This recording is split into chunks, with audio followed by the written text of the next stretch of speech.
Gold इस top to bottom H4 time frame पर 38% retracement complete कर चुका है 1933 लेवल पर पिछले हफ्ते।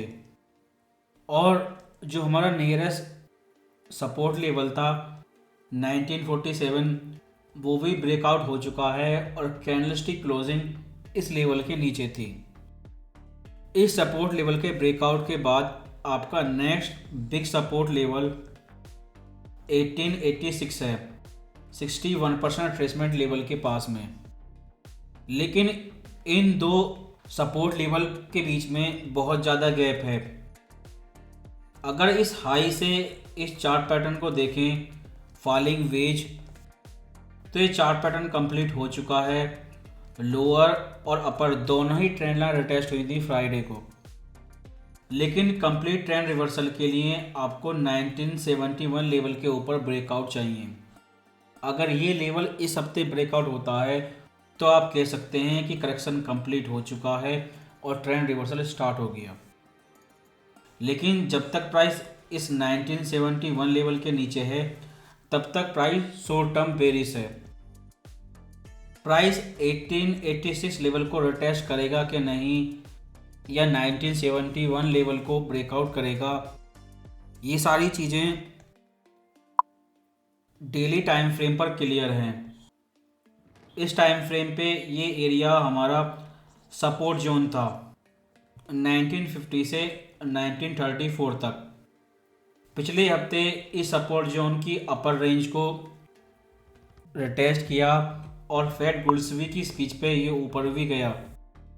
लेकिन फ्राइडे को इन्फ्लेशन एक्सपेक्टेशन बढ़ने की वजह से ये फिर से नीचे आया और इस सपोर्ट जोन की लोअर रेंज को इस समय रिटेस्ट कर रहा है। डेली टाइम फ्रेम पर ये आपका एक बड़ा इम्पोर्टेंट सपोर्ट लेवल है 1934। अगर ये लेवल ब्रेक होता है तो इसके बाद केवल 1886 ही बड़ा सपोर्ट लेवल है। लेकिन इन्फ्लेशन एक्सपेक्टेशन के बारे में फेड ने FOMC स्पीच में डिटेल में बताया भी था। लेकिन ऑयल और इन्फ्लेशन एक्सपेक्टेशन दोनों ही उल्टी दिशा में जा रहे हैं। जब ऑयल ऊपर जा रहा था तब तो इन्फ्लेशन एक्सपेक्टेशन बढ़े नहीं, लेकिन जब अब ऑयल कलेप्स हो रहा है लेकिन इन्फ्लेशन एक्सपेक्टेशन अभी भी बढ़ रहे हैं। पिछले हफ्ते जो आपने करेक्शन देखा जो लगभग $70 का था, इसके पीछे बहुत सारे कारण थे, जिसमें सबसे बड़ा वार हेजिंग अनवाइंडिंग था। वार ख़त्म हो चुका है और इस वजह से वार की जो मार्केट प्राइसिंग हुई थी वो अब क्लोज हो रही है। पिछले हफ्ते जो आपने देखा था वो प्योर सेंट्रल प्लानिंग थी। पहले थर्ड क्वार्टर लोन डेटा आया जिसने कंफर्म किया कि इस समय रिसेशन नहीं है। फिर RBI रेट हाइक, उसके बाद काउंटर ट्रेंड करेक्शन, वार हेज अनवाइंडिंग और लास्ट में हॉकिस FOMC मेंबर की स्पीच। इस $70 करेक्शन के बाद मार्केट सेंटिमेंट इस समय पूरी तरह बदल चुके होंगे और फोमो बायर इस समय बेरिश ट्रेंड प्रेडिक्ट कर रहे होंगे। लेकिन इस हफ्ते प्राइस ट्रेंड रिवर्सल करेगा या और भी नीचे जाएगा, ये इस हफ्ते की दो बड़ी न्यूज़ पर डिपेंड करता है।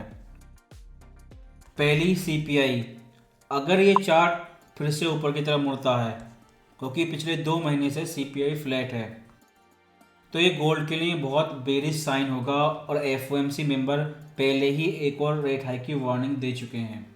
सेम FOMC मेंबर जो इस बॉटम पर सुपर डोविस था और वो हॉकिस है, उन्होंने कह दिया है CPI अगर फ्लैट रहती है तो भी रेट हाइक होगा और बढ़ के आती है तो भी रेट हाइक होगा, दोनों ही कंडीशन में। और IMF स्पीच भी फेड की हॉकिस थी।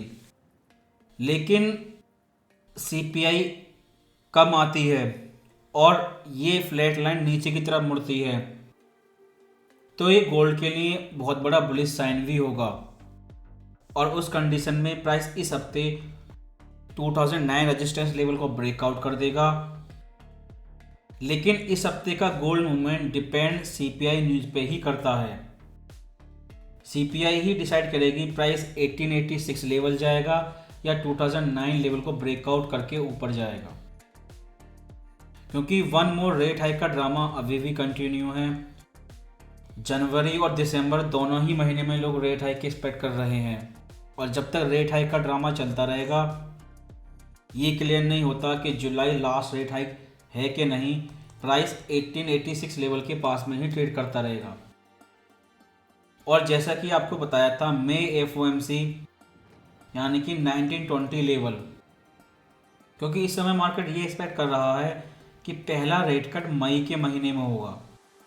इस कंडीशन के बेस पे प्राइस 1920 लेवल के पास होना चाहिए, और रेट हाइक का ड्रामा चलता रहा तो प्राइस 1886 लेवल को रिटेस्ट करेगा। लेकिन सीपीआई न्यूज़ पे अगर चीज़ें बदल गई और सीपीआई नंबर बहुत ज़्यादा कम आता है, तो रेट हाइक की पॉसिबिलिटी ठीक इसी समय ख़त्म हो जाएगी, और रेट कट की टाइमिंग मई के महीने से फिर शिफ्ट होगी, और हो सकता है मार्च के महीने में भी शिफ्ट हो जाए, और गोल्ड प्राइस 2050 लेवल तक जाएगा। सीपीआई के बाद अगले दिन एक और मोस्ट इम्पॉर्टेंट न्यूज़ है, चाइना यूएस प्रेसिडेंट की मीटिंग होगी। इसलिए कह सकते हैं इस हफ्ते दो बड़ी न्यूज़ हैं, और ये दोनों ही न्यूज़ डिसाइड करेंगी कि गोल्ड 2009 लेवल को ब्रेकआउट करेगा या 1886 लेवल को रिटेस्ट करेगा। इसलिए इस हफ्ते आपको एक बहुत बड़ा एक्शन देखने को मिलेगा। चाइना यूएस प्रेसिडेंट की मीटिंग बहुत ज़्यादा इम्पोर्टेंट है, उसके आगे स्मॉल न्यूज़ जैसे कि पीपीआई और रिटेल सेल्स, इन छोटी न्यूज़ की कोई वैल्यू नहीं है। वीकली टाइम फ्रेम पर पिछले हफ्ते आपको एक बड़ी रेड कैंडलस्टिक देखने को मिली, और प्राइस और नीचे जाता है तो ये ट्रेंड लाइन ब्रेकआउट का रिटेस्ट होगा। लेकिन इस बड़ी रेड कैंडलस्टिक के बाद सेंटिमेंट बदल चुके होंगे। लेकिन मेन इंपॉर्टेंट चीज़ आपकी मंथली टाइम फ्रेम है। जैसा आपको बताया था, महीने के स्टार्टिंग में ही करेक्शन आ गया और $70 का करेक्शन आया है। अब नवंबर महीने या दिसंबर महीने की कैंडलस्टिक 2080 लेवल के ऊपर क्लोज होगी कि नहीं, ये आपके सितंबर और दिसंबर महीने के एसईपी पर डिपेंड करता है, क्योंकि दिसंबर महीने का एसईपी सितंबर महीने की तुलना में डोविश होगा। ये चीज़ इस हफ्ते सीपीआई से भी कंफर्म हो सकती है, या हमें और वेट करना होगा। लेकिन अगला एसईपी डोविश होगा और ये गोल्ड के लिए बुलिश है, और जब ये चीज़ कंफर्म हो जाएगी, गोल्ड ट्रिपल टॉप को ब्रेकआउट कर देगा। इसलिए H4 टाइम फ्रेम पर 5 इम्पल्सिव वेव के बाद ये करेक्शन इसी लेवल पे ख़त्म हो जाना चाहिए, अदरवाइज ये करेक्शन और भी लंबा चलेगा।